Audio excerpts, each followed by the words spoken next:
வங்கக்கடலில் நிலை கொண்டிருக்கக்கூடிய ஆழ்ந்த காற்றழுத்த தாழ்வு மண்டலம் இன்னும் சற்று நேரத்தில் இன்று மாலை ஃபெங்கல் புயலாக உருவெடுக்க இருக்கிறது.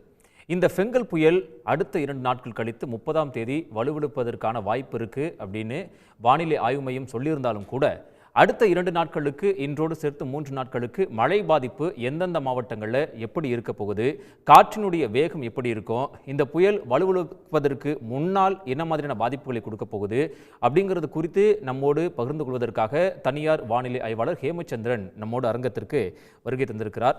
வணக்கம் ஹேமச்சந்திரன். வணக்கம். ஸோ இப்போ இந்த புயலை பொறுத்த வரைக்கும் மிகப்பெரிய ஒரு எதிர்பார்ப்பாக இருக்குது. காரணம் என்ன அப்படின்னு கேட்டிங்கன்னா, பொதுவாக புயல் உருவாச்சு அப்படின்னாக்க உடனடியாக அதனுடைய வேகம் அதிகமாக இருக்கும். இந்த 2, 3 நாட்கள் 5 நாட்கள் அப்படிங்கிற ஒரு எதிர்பார்ப்பு இருக்காது. ஆனால் இந்த ஃபெங்கல் புயலை பொறுத்த வரைக்கும் 5 நாட்களுக்கு மழைப்பொழிவு இருக்குது அப்படிங்கிறத வானிலை ஆய்வு மையம் கொடுத்துருக்குறாங்க. ஸோ இப்போ நம்ம இந்த மேப்பை பார்க்கும்பொழுது இந்த ஃபெங்கல் புயலை பொறுத்த வரைக்கும் இன்று மாலை உருவாக்க இருக்கு இல்லையா? ஸோ இப்போ எந்த ரூட்டில் வந்துகிட்டு இருக்கு, எப்படி ஸ்டால் ஆகும், என்ன மாதிரியான பாதிப்புகள்லாம் நமக்கு ஏற்படுத்தக்கூடுது, இப்போது மேற்கு இலங்கையில் இருக்கிறத நம்மளால் பார்க்க முடியுது. ஸோ இது கடந்து வரதுக்கான இவ்வளோ ஸ்லோவாக கடந்து வரதுக்கு என்ன காரணம்? தற்போது பார்த்தீங்கன்னா வட இலங்கை பகுதிகளில் கிட்டத்தட்ட சென்னையிலிருந்து ஒரு 500 கிலோமீட்டர் தொலைவிலும் நாகையிலிருந்து ஒரு 320 கிலோமீட்டர் தொலைவிலும் மையம் கொண்டிருக்கு. இந்த புயல் சின்னம் கடந்த 2 நாட்களாகவே ஒரு இலங்கையின் நிலப்பகுதியை ஒட்டியே வடக்கு திசையில் பயணித்து வந்தது.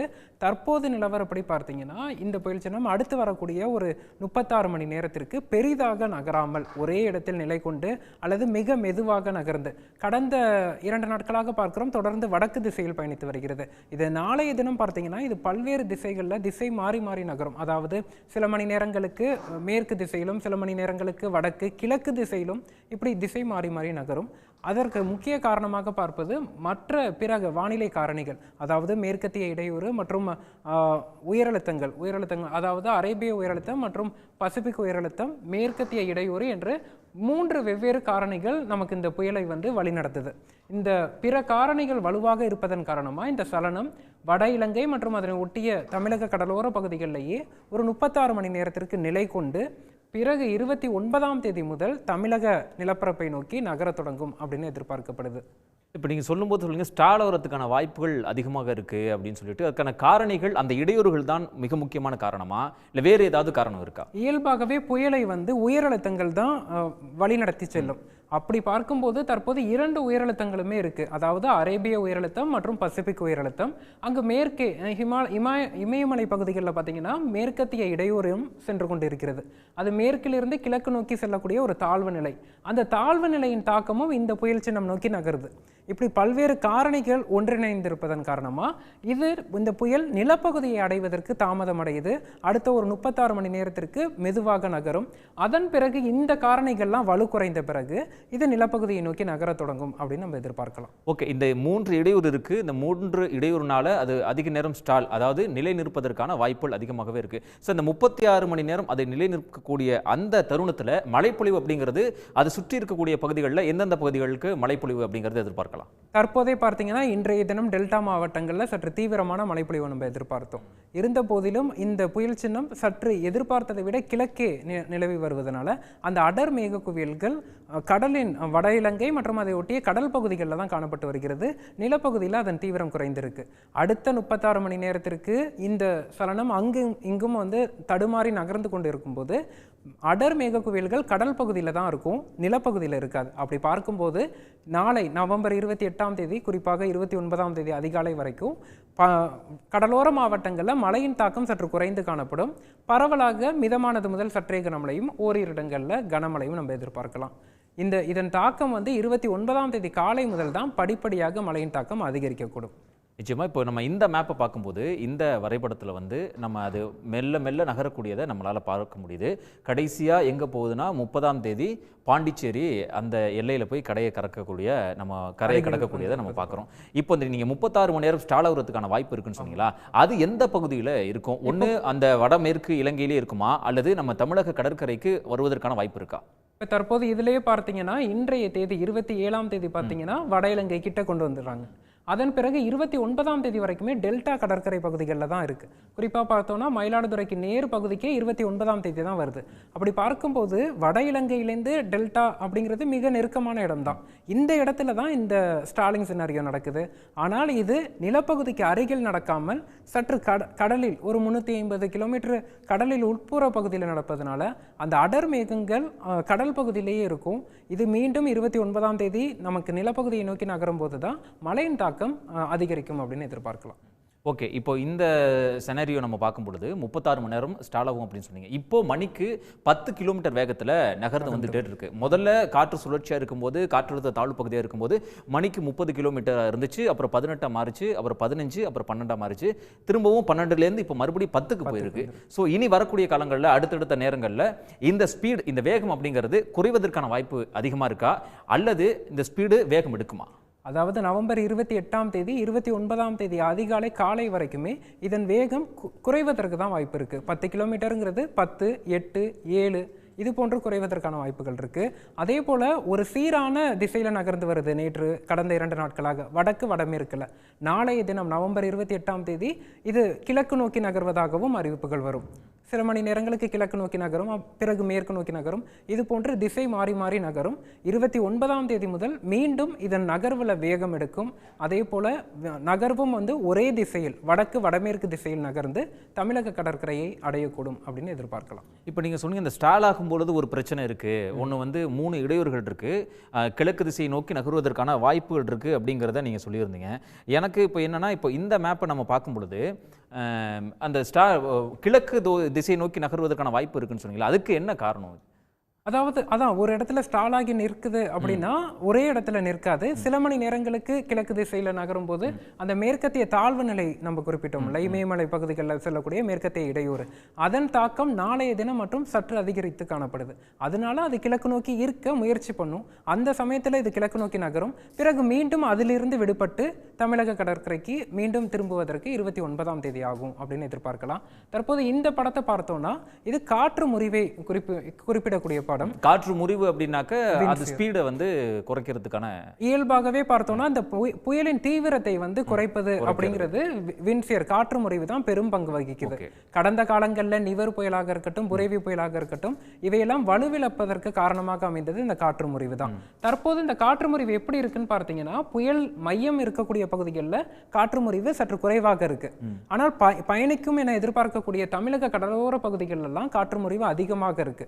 இதை கருத்தில் கொண்டுதான் இந்த சலனம் கரையை கடப்பதற்கு முன்னதாக வலுவிழக்கும் அப்படிங்கிற ஒரு அறிவிப்பும் கொடுத்திருக்காங்க. குறிப்பா பார்த்தோம்னா இது ஒரே மாதிரி நீடிக்காது. அடுத்தடுத்த மணி நேரங்களில் இந்த காற்று முறிவு சாதகமாகவும் மாறலாம், அல்லது மேலும் தீவிரமடையவும் வாய்ப்பு இருக்கு. அதாவது இந்த காற்று முறிவு புயலுக்கு சாதகமாகவும் மாறலாம், அல்லது சாதகமற்ற நிலைக்கும் மாறலாம்.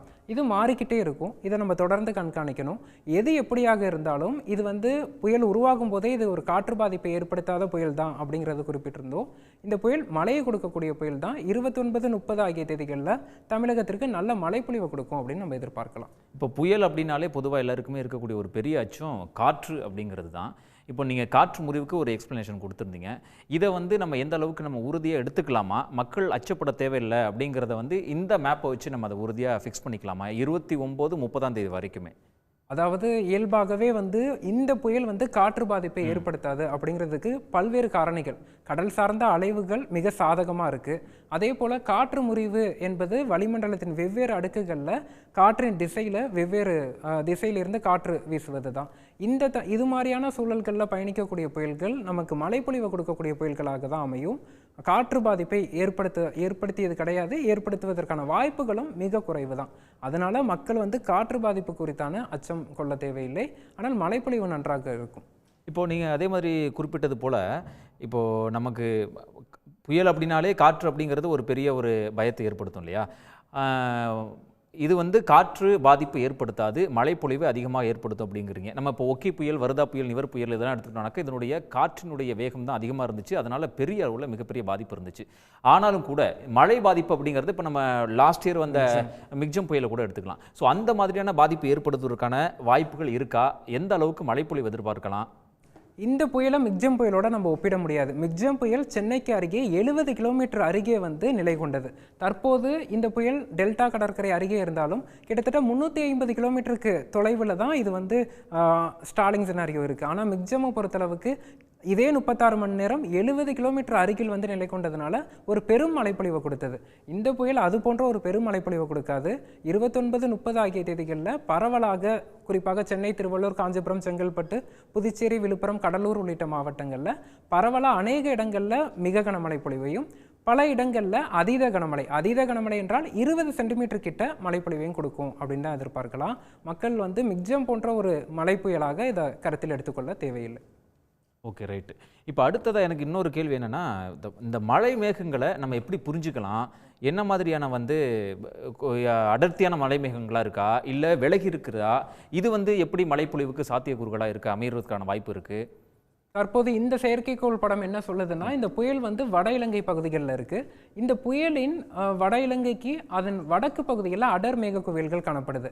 இருந்த போதிலும் எதிர்பார்த்ததை விட புயல் சற்று கிழக்கு பகுதியில் தற்போது நிலை கொண்டிருப்பதனால அடர் மேக குவியல்கள் கடல் பகுதியில் தான் இருக்கோ தவிர நிலப்பகுதியில் பெரிதாக இல்லை. டெல்டா மாவட்டங்களில் தற்போது மிதமான மழை பதிவாகி வருவதை பார்க்க முடிகிறது. இது நாளைய தினம் இது மேலும் சற்று கிழக்கு நோக்கி நகர வாய்ப்பு இருக்குது அப்படின்னு பார்க்கும்போது மழையின் தீவிரம் நாளையும் சற்று குறைந்து காணப்படும். ஒரு குளிர்ந்த சூழல் கடலோர மாவட்டங்களில் நிலவும். அவ்வப்போது மழைப்பொழிவு இருக்கும். இதன் வேகமும் மழையின் தீவிரமும் 29ஆம் தேதி தான் அதிகரிக்கக்கூடும் படிப்படியாக. இப்போ எனக்கு இன்னொரு சந்தேகம் என்ன அப்படின்னாக்க, இன்று மாலையில் புயலாக உருவெடுப்பதற்கான வாய்ப்புகள் இருந்தாலும் கூட 29, 30 அது வலுவிழப்பதற்கான வாய்ப்புகள் அதிகமாக இருக்குது அப்படிங்கிறத சொல்லியிருக்கிறாங்க இல்லையா? ஸோ அது வலுவிழப்பதற்கான காரணிகள் அப்படின்னா நம்ம என்னென்ன காரணிகளை சொல்ல முடியும்? வலுவிழப்பதற்கான ரீசன்ஸ் என்ன? முக்கியமாக இது வலுவிழப்பதற்கு காரணம் இந்த காற்று முறிவு தான். வின்சியர் என்று சொல்லக்கூடிய காற்று முறிவு சாதகமற்ற நிலையில தான் இருக்குது. அதன் காரணமாக தான் இது வலுவிழக்குது. இதே போன்று இதுக்கு முன்னாடி புயல் கரையை கடப்பதற்கு முன்னாடி நிவர் புயலாக இருக்கட்டும், புரேவி புயலாக இருக்கட்டும், 2020ஆம் ஆண்டு வந்த புயல்கள் இரண்டுமே இந்த காற்று முறிவில் பாதிக்கப்பட்டு வலுவிழந்திருக்குன்னு. ஆனால் மழைப்பொழிவை நன்றாக கொடுத்துருக்கு. புரேவி டெல்டா மாவட்டங்கள்லையும், நிவர் வந்து கடலூர், சென்னை உள்ளிட்ட மாவட்டங்களுக்கும் மழைப்பொழிவு கொடுத்துச்சு. அதே போல் இந்த புயலுமே வந்து வலுவிழந்தாலுமே நமக்கு எதிர்பார்க்கப்பட்ட மழைப்பொழிவை கொடுக்கும் அப்படின்னு எதிர்பார்க்கலாம். பாதிக்காத மழைப்பொழிவாக, குறிப்பாக சென்னை நீர்நிலைகள்லாம் 45% நீர் இருப்பு தான் இருக்கு. நீர்நிலைகளுக்கு தேவையான ஒரு மழைப்பொழிவை கொடுக்கும் மழையாக இது அமையும்னு எதிர்பார்க்கலாம். இப்போ இறுதியாக ஒரு கேள்வி, இப்போ சென்னையை பொறுத்த வரைக்கும் மழை பாதிப்பு எப்படி இருக்கும்? ஏன்னா இப்போ ரெட் அலர்ட் அப்படின்னாலே மக்கள் பயப்படக்கூடிய ஒரு சூழல் தான் இருக்குது. அவங்களுடைய வாகனங்கள்லாம் மேம்பாலங்கள்லாம் நிறுத்தக்கூடிய ஒரு விஷயத்தை பார்த்தோம். கடந்த மாதம் கூட ரெட் அலர்ட் கொடுத்துருந்தாங்க. ஆனால் நல்ல விதமாக மழை வரல. உடனடியாக முன்னெச்சரிக்கையாக மக்கள்லாம் தங்களுடைய வாகனங்களை கொண்டு போய் மேம்பாலத்தில் நிறுத்தியிருந்தாங்க. தாழ்வான பகுதியில் இருக்கக்கூடிய மக்கள் தங்களுடைய வீட்டு உபயோகப் பொருட்கள் எல்லாத்தையுமே பத்திரமா சேவ் பண்ணி வச்சுருந்தாங்க. ஸோ எவ்வளவுக்கு நம்ம முன்னெச்சரிக்கையாக இருக்கணும்? ரெட் அலர்ட்டுக்கான வாய்ப்பு சென்னைக்கு இருக்கா? டெல்டா மாவட்டங்களில் என்ன மாதிரி மழைப்பொழிவு எதிர்பார்க்கலாம்? தற்போது இன்றைய தினம் டெல்டா மாவட்டங்களுக்கு ரெட் அலர்ட் கொடுக்கப்பட்டிருக்கு. இருந்த போதிலும் இந்த புயல் சற்றே கிழக்கு வட இலங்கையின் பகுதிகளில் சற்று கிழக்கு நோக்கி நகர்ந்திருப்பதன் காரணமாக அந்த தீவிர மழைப்பொழிவு கடல் பகுதியில் தான் இருக்குது. மக்கள் அதனால அச்சப்பட தேவையில்லை. அந்த தீவிர மழை வாய்ப்பு டெல்டா மாவட்டங்களுக்கு விலகி இருக்கு அப்படின்னு எடுத்துக்கலாம். அடுத்து நவம்பர் 29, 30 இந்த புயல் கரையை கடக்கும் போது சென்னை, திருவள்ளூர், காஞ்சிபுரம், செங்கல்பட்டு மாவட்டங்களுக்கு இந்திய வானிலை மையம் ரெட் அலர்ட் கொடுப்பதற்கான வாய்ப்புகளும் சாத்தியக்கூறுகளும் அதிகமாக இருக்குது. அப்போது மக்கள் அச்சப்பட தேவையில்லை. ஏன்னா நம்ம முன்பே கூறினது தான், நீர்நிலைகளில் நீரிருப்பு வந்து குறைவாக தான் இருக்குது. உபரி நீர் திறப்பதற்கான வாய்ப்புகள் இல்லை. அப்படி பார்க்கும்போது வெள்ளம் எடுப்பதற்கான வாய்ப்புகள் இந்த சலனத்தில் இருந்த வாய்ப்பே இல்லை. மக்கள் வந்து வேளச்சேரி பிரிட்ஜில் கார் நிறுத்துறது இது போன்ற ஒரு நிலைக்கோ ஒரு அனர்த்தமான சூழலுக்கோ செல்ல தேவையில்லை. அந்த மழைப்பொழிவு நாட்களில் சற்று எச்சரிக்கையாக இருந்தால் போதும். அதாவது தாழ்வான இடங்களில் தண்ணீர் தேங்கும். ஒரு 2-3 மணி நேரத்தில் 15-20 சென்டிமீட்டர் மழை பதிவானால் போக்குவரத்து இடையூறு ஏற்படும். அதற்கு திட்டமிட்டு கொண்டாலே போதும். மற்றபடி இது ஒரு பாதிக்கும் மழையாக அமையாது. நிச்சயமாக நீங்கள் சொல்கிற மாதிரியே இது வந்து காற்றை தரக்கூடிய புயல் அல்ல, மழையை தரக்கூடிய புயல். ஆனாலும் கூட மக்கள் அச்சம் கொள்ளக்கூடிய அளவுக்கு மழைப்பொழிவை இது நிச்சயமாக கொடுக்காது அப்படிங்கிறத நீங்கள் உறுதி பண்ணியிருக்கிறீங்க. அடுத்தடுத்து வரக்கூடிய நாட்களில், அடுத்தடுத்த நேரங்களில் வானிலை ஆய்வு மையம் என்ன மாதிரியான அறிக்கைகளை கொடுக்குறாங்க, இந்த ஃபெங்கல் புயல் உண்மையாகவே வலுவிழந்து மழைப்பொழிவை குறைத்து கொடுக்கக்கூடிய ஒரு புயலாக இருக்குமா அப்படிங்கிறத அடுத்தடுத்த அப்டேட் மூலியமா தெரிஞ்சுக்கலாம். தொடர்ந்து இணைந்திருங்கள் சன் நியூஸ் தொலைக்காட்சியோடு. உடனுக்குடன் செய்திகளை தெரிந்து கொள்ள சன் நியூஸ் பெல் ஐகானை கிளிக் பண்ணுங்க.